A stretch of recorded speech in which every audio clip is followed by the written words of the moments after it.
آسوده دلا حال دل زار چه دانیم خونخواری گوشاق جگرخوار چه دانیم هر گه نخریده بر کفی پای تو خاره لیداری این دیده بیدار چه دانیم. السلام علیکم برادران عزیز و مهربان. امروز بعضی نوارهای بلاگرهای حیله‌گر دروغگو مرا باز مجبور کردند که من خاموش نشینم، باز یک دو سخن درباره کرونا ویروس سخن کنم. هرگاهی که من برای کرونا ویروس حرف میزنم با دلم میگم که این آخرون است، آخرون بار، آخرون نوار، ولی افسوس که روز تا روز بیمارها زیاد میشوند، از آن جمله برادران تاجیک ما، و من خاموش شده نمیتوانم. و آن حیله‌گرها صورتی جنازه پیشینه کدام تاجیک غریب مرده است او را میمانند و در پایانش رسمی کارت سپیربانک یا که نمبر تلفن کمک کنید که این بیماری است و چند نوار مسلمانی دیگر، صدای موسیقی، صدای ناله و از این خاطر هزارها آبونه دارند و از این با این دروغ پول کار میکنند. و باز بعضی نوارهای هستند که میگویند که گویا این دروغ است، بیماری کم است، ولی در حقیقت بیماری زیاد است. من حاضر یکی از چند دقیقه نواری ژورنالیست، خبرنگار بزرگی روسیه ماکسیم شفچینکو را میمانم. گرچند که در اون نوار بسیارتر از سیاست گپ بود، من بریدم همگی 2-3 دقیقه یافتم که به سیاست آنجا رو ماندم، و خاطری که وقتی من و تو انتظار فیلم های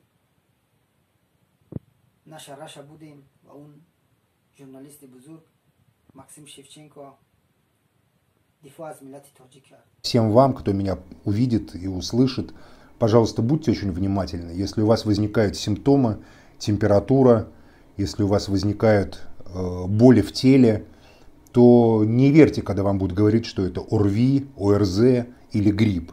С высокой долей вероятности, 90 с лишним, 98% это коронавирусная инфекция. Ее не надо бояться. Если вы не вели жизнь такого синяка, то есть не пили, не курили, и не пропили, и не прокурили все свое здоровье, то, собственно говоря, ваш организм должен вынести.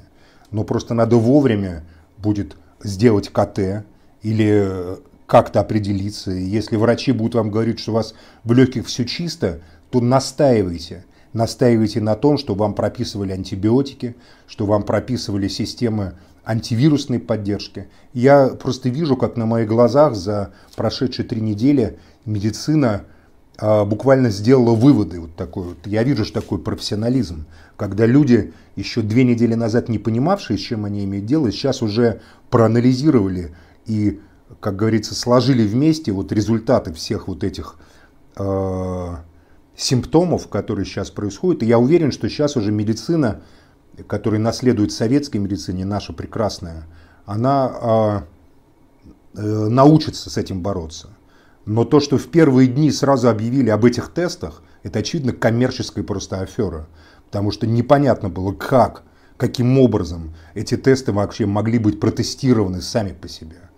Когда вам объявляют о том, что кто-то изобрел какое-то лекарство, ну, посмотрите такой фильм, допустим, «Преданный садовник», о том, как фармацевтические компании Запада испытывали в Африке, заражая людей, разного рода сложные фармацевтические средства. Во всех странах 1,5 года. 1,5 года тестирования до момента, когда средство может быть рекомендовано для того, чтобы с помощью его лечили людей. А они совершали преступления.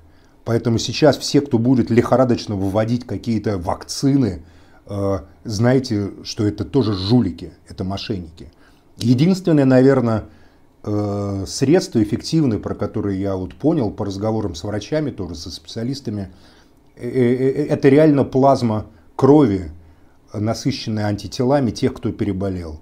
Я вот, например, могу сказать, что когда у меня закончится карантин, Я обязательно сдам свою кровь. Еще апреля, в конце марта у врачей была некая растерянность. Они просто не понимали, что делать. Допустим, все мои тесты дали отрицательный результат. Тесты не показывают у меня коронавируса. Но я, конечно же, уверен, что я подхватил где-то на улицах Москвы вот эту инфекцию. И сейчас, я знаю, стали ставить диагноз коронавирусная пневмония. То есть сам по себе диагностика пневмонии, ОРЗ, ОРВИ, она уже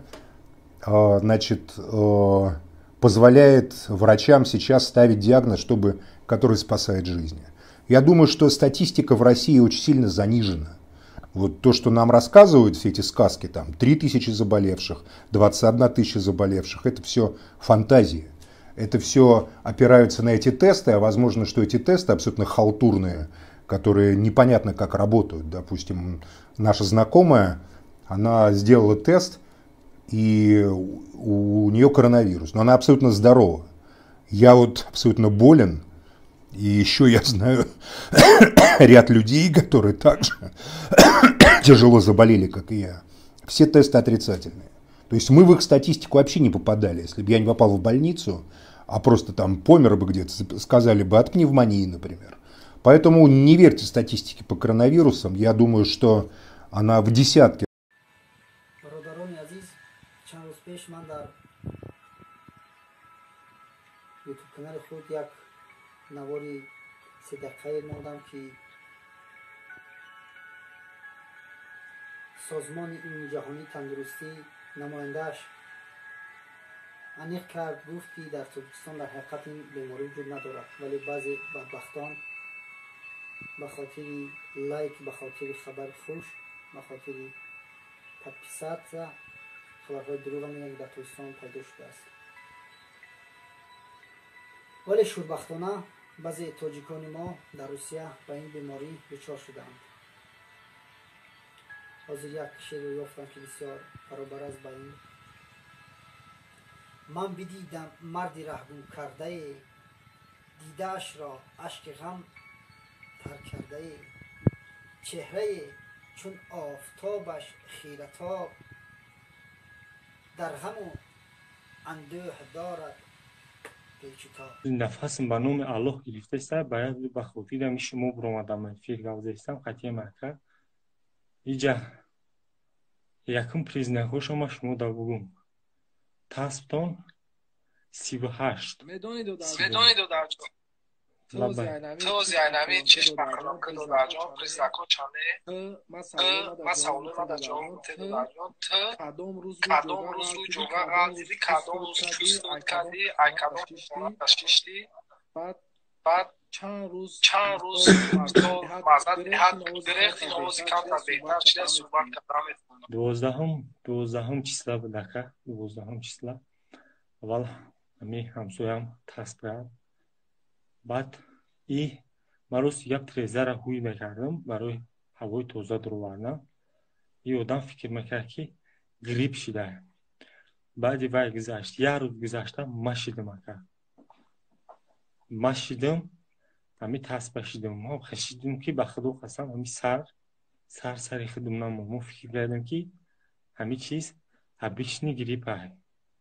ما زنگ زدگی من نمیخواد سکوری.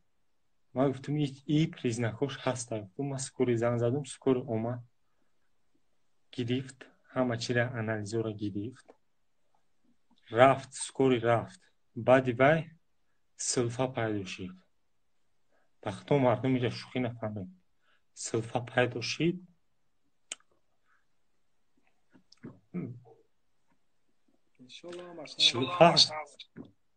سلفی خواه که احتیاط کنه بعدی وای تنت پول خود همی خدر به هنگ مشکی بنون پروریو به هنگی قفص سینه همی قفص سینه همی شیشه ایدری سوخته میکنه همی ایدری سوخته میکنه که سیمش خیلی اومدن اسکافاندر همش ما ویدیو کردیم بعد امروز خیلی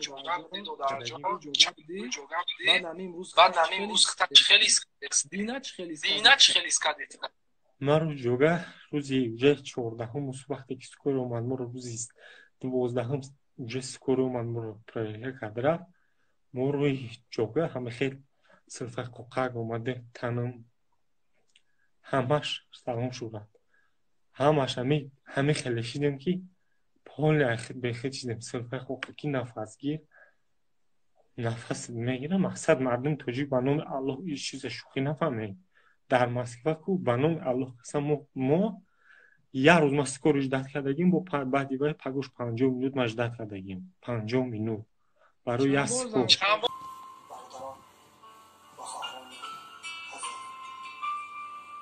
پیش از همه واهمه و آوازه داده نشوید. باز گفتم که سر اول بیمار را اگر امکانات باشد در خانه علاهیده خوابانید. دستانتان را با صابون پیش از تماس و بعد از تماس با بیمار 30 ثانیه یعنی این دقیقه با صابون بشویید و نقاب در دهان بینیتان گرفته اون بیمار را بیداربین کنید. بعدا بیماران باید این کار را انجام بدهند. یکم در آب جوشان نمکاب کنید و گلویتان را غرغره کرده سرتان را بالا گرفته در گلویتان از 1.5 تا 2 دقیقه نگاه دارید. آب گرفته‌تان حتما باید جوشان باشد. در همجایگی با نمک ویروس‌ها را می‌کشد. این کار را باید در یک روز 3 مرتبه انجام داد. بینی را نیز استنشاق کرده به نمک آبگردان کنید. این کار شما 80% ویروس‌ها را می‌کشد. دوم، 1 ساعت پس از این عمل 1 تقسیم سیر یعنی چسناک را در زیر دندان مانید و نخورید. سیر را در زیر دندان مانید 5 دقیقه پس کمتر با دندان سیر را زیر کنید. آب سیر میبراید آبی برآمده را وکیده آهسته آهسته فرو برید و تقسیم سیر را باید تا 1 ساعت نگاه داشت. عمل را تکرار کنید و این عمل کمک تا 90% ویروس‌ها را از بین می‌برد.